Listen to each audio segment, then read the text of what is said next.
Right. Good morning, everyone. How are you? Good morning. Good morning. Good morning. Like Good your morning. logo. Thank you. Thank you so much. New book coming out. Yes. I just like to introduce myself. My name is Andrea Fitzgerald, and I just wanted to have a conversation with you guys. And yes, this is supposed to be like a motivational speech, but actually, guys, this is just a conversation. We're just going to have a conversation this morning, and we're going to talk about the rookie mindset shift. So normally when I open up a speech, one of the things I do, I usually tell some engaging story and I get you hyped up, try to connect to you and and say like so we can start having a conversation. But as I was thinking about preparing for this speech, I said, actually guys, there is no story I can tell. We're actually in the story. 10 years from now, people are going to be talking about the story that we're living in this very moment. And it's a lot of things going on right now. We are in a global crisis, a global health crisis. School closed in the fall, and now we're expected to teach it online. And amongst that, let's just go ahead and add the social injustices that we're experiencing right now. And yet, even still, we're expected at this moment in time to go on a virtual world and motivate, inspire kids to actually get online with all of the many challenges that they're facing as well. So this is the story. And what I'd like for us to possibly think about is that this is actually new for all of us. I don't know about you, for any of you guys, how was your first year teaching? Anyone? Teresa, how was your first year teaching? Was it fabulous? No mistakes? It was perfect, right? Absolutely not. My first year, it was a disaster. And but essentially for all of us, we're rookies. Yet again, none of us have ever done this. I know I've never done it. Like last year when we first made the transition, I started coaching people. I said, I feel so unconfident. I'm supposed to be coaching teachers on how to teach virtually, and I've never even done I've never officially done it myself. So all of us at this moment in time are feeling like rookies. And so I'd like for us to possibly think about ways that we can rise above the challenges that we're facing in front of us.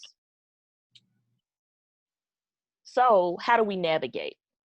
So I'd say the first thing is remembering that this is new and messy, not just for you, not just for me, but for everybody.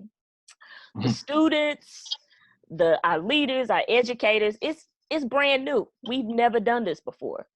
The second thing is impact and influence, which I'll go into shortly, shifting our perspectives and encouraging and challenging ourselves, others, and our students. So let's start with remembering that this is new and messy. So we're teachers, yes, and we are the experts, right? We're the experts. We're supposed to be. And I know often for myself, it's like, oh, I'm a teacher. I should already know this already. But this is new and messy for everybody, even though we are the quote unquote experts. One of the things when I was thinking about this particular point, I thought about last year. So I tell you guys, hey, I've been in relationship school. I do a lot of successful things, but guess what, baby? In relationships, I have some serious challenges up in here. So last year I went to a relationship school and they taught me all these great tools. I mean, just so many things. And I had this meltdown. Like I was like, you know how you had an ugly cry? You remember when you was little? Anybody remember the ugly cry when you were little? You fell down or you just, you're like, I'm having this meltdown.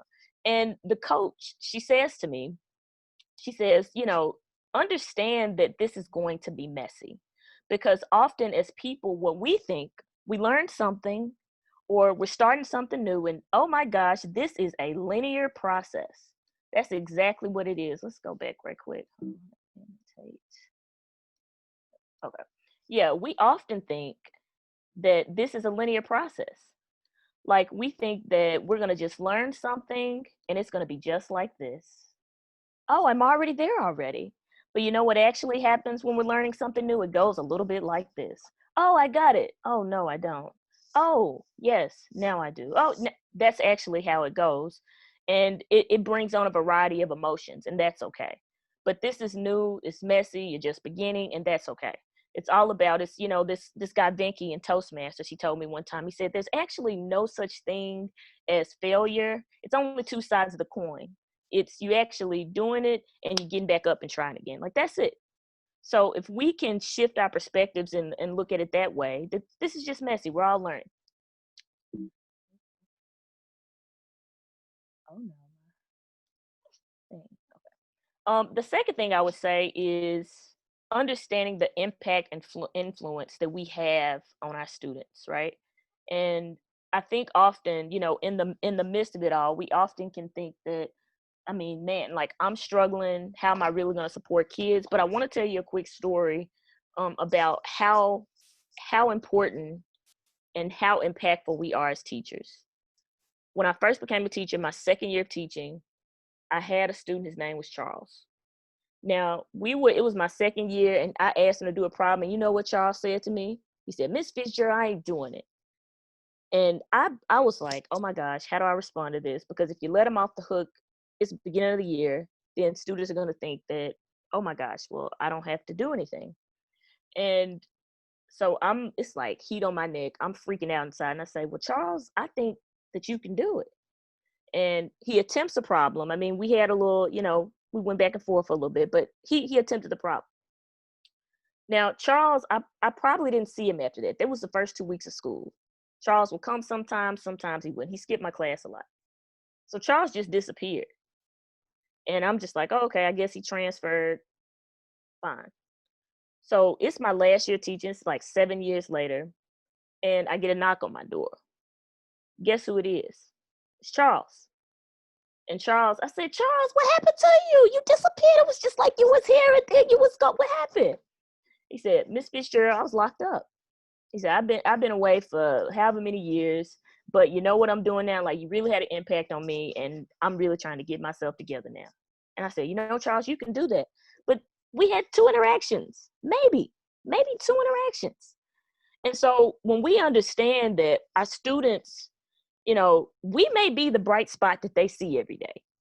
They may be excited just to see us. We have a huge responsibility, but just we're teachers and we're really trying to make that impact anyway. Like this is what we're doing. And often if we can kind of keep that in the forefront of our mind of what we're actually trying to do, the impact, then that's how powerful it is that what we do. Like we have a huge task and people are like, oh my gosh, they're talking about the nurses and the doctors. And I'm not knocking them, but you know who the heroes are right now? It's us. We're keeping kids motivated, inspired, like some sense of normalcy. I get to see my teacher every day, and so just keep that in your mind. Like you are doing a great job, right? Like you have a huge impact. You have chosen a profession that is noble and is having a huge influence on the change and influence in our world. And so shout out to each one of you for that. Now, the K or the S, excuse me, is shifting our perspectives. And I get it.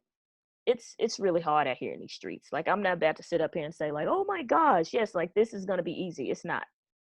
And I'd like to challenge us to shift our perspectives and maybe say problems are actually a privilege. They're actually a privilege. And one of the teachers that actually works at your school, I think we saw this quite evident in the spring. So she was straight up. She was like, Miss Fitzgerald, I don't even know technology like that. I don't know. She's like, I'm feeling really overwhelmed right now.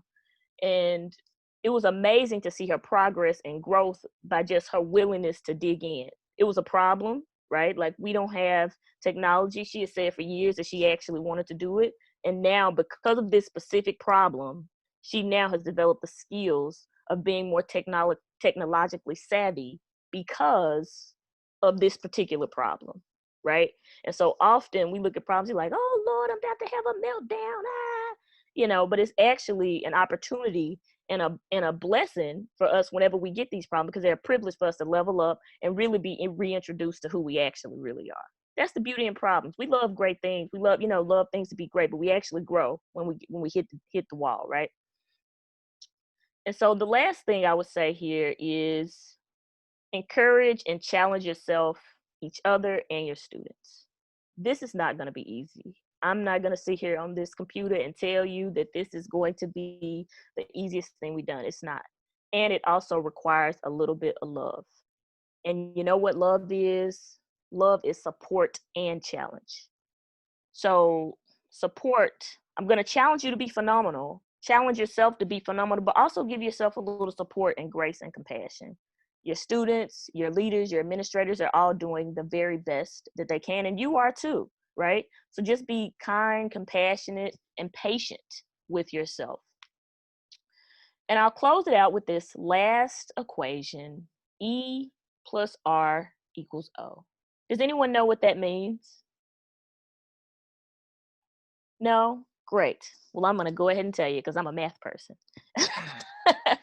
So there were these two companies. I went to this conference last year, and there's two companies, and the executive, he goes to two companies, he's like, man, they have these same problems, same issues, but one of them produced these phenomenal results. And so they're like, dang, what did they do?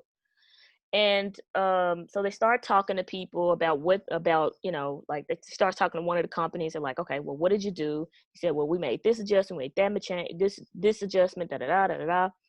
And he said, essentially, when he looked at both of the companies, it was their response. It was how they responded to the problem. The equation is event plus response equals outcomes.